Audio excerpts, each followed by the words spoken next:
Hey, what's up, y'all? It's Randy with Tech Rescue coming at you this week with your weekly cybersecurity tip, which is going to be on most Tuesdays at noon and then random other times during the week. This past Tuesday, a couple days ago, I was actually on vacation. I think when I was doing my tip, I might have been hiking or something like that. But now I'm back. And so I wanted to catch you guys up with another exciting and hopefully helpful tip this week. This week, I want to talk about a breach. And if it happened to you, how it's probably going to be worse than you think. Now, I don't mean to sound all gloom and doom with this kind of stuff, but most people, when I talk to businesses for the first time, we're going through a process, a cybersecurity process, and most of the time, when I talk to them about this, I get a response that's along the line of, "Well, we'll just close up shop and maybe go somewhere else," or who knows? But they have this idea that usually it's a lot less worse than it really is. And so my goal today is, not to scare you and make you have nightmares or anything like that. But my goal today is to help you think what it would actually be like if you had a breach, how it's probably worse than you think. But the good thing about that is right now there's time to act. So you can act on it and make it where it's actually a lot less worse than you actually think. So a few reasons I want to talk about, actually have five. Number one is it's probably going to be worse than you think because it's going to affect you in a personal kind of way. You're going to feel probably violated because crazy criminals or whatever have been into your stuff. In fact, the average breach, they say it takes about 120 days or more to even detect that it happened. And then I read just a little while ago that it can take like 2 months or more just to contain the breach. So we're probably talking about something that's going to end up being 5, 6 months, before, a few months before you ever even know about it, and a couple of months, more past that. And the thing about that is that's going to mess with your head. Now, I hate to say it like that, but I've seen it. I've seen people be hacked before, and I've seen data breaches happening. And it's a really scary thought to think that somebody has been in your network. Now they have, maybe done a ransomware. They're asking for a payment of some kind and worse.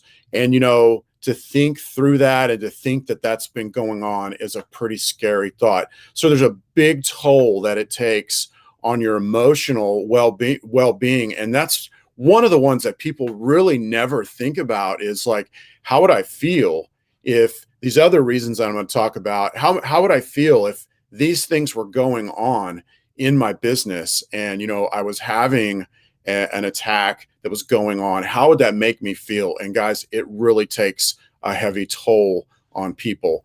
The average downtime is usually worse than you think, which is actually my number two reason, is that your downtime is probably going to be worse than you think. The average downtime just from recovering from the breach is a little over 2 weeks, which, can you imagine your entire business basically being shut down? Like, what would you do if your entire business was shut down, and how would you react? And I want to say something real quick. I forgot to mention at the beginning. I have my software is tied in. So wherever you're watching this, whether it's on Facebook or YouTube, theoretically, best case scenario, if you leave a comment, I'll be able to see it. Hopefully that's true. And if I see it, I'll go ahead and I'll try to answer it on air if I can. If you're watching this on our YouTube channel, be sure to subscribe to our channel so you'll get notifications every week when I go live. Also, if you like the video, be sure to like it both on YouTube and Facebook and wherever else you may be watching it. So back to the reasons why it's probably going to be worse than you think. I was talking specifically about downtime and how it's usually over 2 weeks. And that's typically not what people expect. They typically expect, that they'll be down, for a few hours or maybe a day or two. The reality is that 2 weeks can be devastating for a business.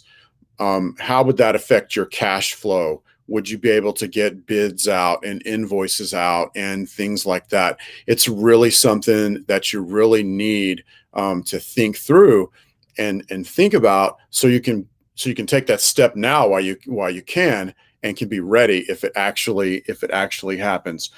Um, Another way that it might be worse than you think, and people don't really think about this, is how is it going to affect your reputation? Now, especially if you deal with data, if you're a data house, or if you're a big data center, or if you collate people's data for this reason or that, the impact on your reputation can be huge. But also just think about it. If you're in construction, so the top, like, several industries right now: construction, medical, accounting, slash financing, insurance. Those are probably the top five-ish. They're going to be in the top 10 for sure. All of those deal with data. They also deal with a lot of customers generally. So how would your customers feel if they were getting emails from you that were phishing emails, or that were emails, asking them to download things that were bad, asking for you to pay an invoice, asking for, I've seen a couple times recently, emails that were saying like, hey, I'm stuck down here in Tijuana, or whatever. Can you send me like some credit cards or some gift cards? Like, go to Best Buy and get $1,000 gift card. I can buy a laptop so then I can work in Tijuana and get out of here, or whatever. They do all of that stuff. And how would it affect your reputation, if your business reputation, if your clients or your customers were getting emails and solicitations from you like that? If you deal with invoices especially, or credit cards, your clients might end up being reluctant to actually give you, their credit card information or their bank account information or whatever. So that's a huge area that people don't really think about, a breach being worse than they really thought about. And that's this whole idea of how would it affect your reputation. So the next one that I thought about is, a breach is probably worse than you think when it comes to the cost. Because probably right off the bat, you think about, okay, so there might be a ransom, that could be $10,000, $100,000. A lot of times that will be, kind of tied to the size of your business. And also, maybe like right off the bat, you'll think about, so what about like my downtime? How much money do I generate, per day? All of the little cogs in my business, and if I didn't have that for 2 weeks, what does that add up to? The reality is there's a lot of little ins and outs that people don't think about. And the average small business, a breach costs them $2.2 million. That's the average, and that's a small business.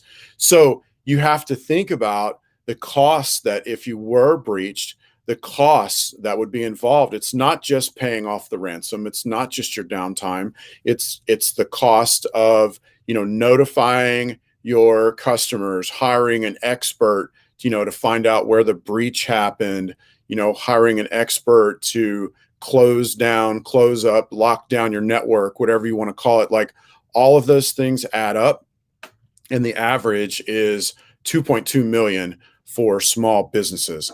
So that's probably a lot more than you thought about. Like, I know for me, the first time I read that, I was like, wow, that's way more than I thought that it would be.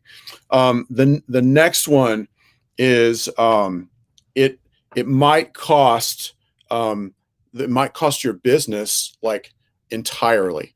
And this is one that I'm going to finish on this one. The idea, though, is that, well, the statistic, excuse me, is that 60% of all businesses are going to fail within 6 months after a breach. And so most people, when they think about a breach, they think about, I'll pay the ransom, or, maybe we'll just close everything and reopen. They think maybe we'll just stick our head in the sand. But the reality is that 60% of businesses that are hit by a breach will literally be out of business within 6 months. So it could cost you your entire business. That is crazy. And you might think, well, I've got proprietary stuff. And so like maybe like, I could just open up with a new name or whatever. What we're starting to see more recently is when there's a breach, they want you to pay. But then what they also want you to do is, like, if you try to recover your data or whatever, they'll actually threaten to release your data out into the wild. And so if you had proprietary information, maybe you've got proprietary information, and that's like, what makes your business amazing. And maybe you think you could just close down and reopen with a new name, kind of like a bar or something like that would do. But the reality is that proprietary information, what we're seeing more and more these days is that they're taking that and they're threatening to release it on the internet if you don't pay the ransom. And so what we typically suggest to our cybersecurity clients is we put a passive, kind of a hidden encryption on all of that data. And so then if they try to go release it on the internet and sell it, they really can't, because not only is the computer encrypted, but the data itself is tied to a key on that computer. And as soon as you take it off and try to run it on another computer or open it on another computer, then they're not able to do that because you've encrypted it. You've kind of beat them at their own game at that point. The bottom line, and the main reason that I wanted to do this talk today, is that if you had a breach, most likely it's going to be way worse than you could ever imagine. And it's going to affect you like 24/7 for months, possibly more than that if your business ends up going out of business. So I really want to encourage you to take the steps now that you need to take to get your business secure, get your data secured, both on device, and if the data was able to be leaked out into the world, so on device and on device, off device, get your business secure, get your data secure, and get all the hatches closed and all that kind of stuff, so you won't have to go through those things. Sometimes when a business has a breach, if they've planned well in advance, it's just a blip in the road, and they have a plan in place to move forward from there to get around the breach, and to get their data back, get it unransomed, and get back into business, and basically, just basically ignore those people, those criminals who were able to do what they did. And that is really my goal for all of y'all, all y'all, if you will, is that you're able it's just a blip in the road and you're able to recover. So if you guys have any questions or comments, be sure to put them in, under the video, wherever you are seeing this. And if you know anybody that needs advice or help in this area, be sure to send them my way. Thanks so much for hanging through the end of this video. I hope you guys have a great rest of your day.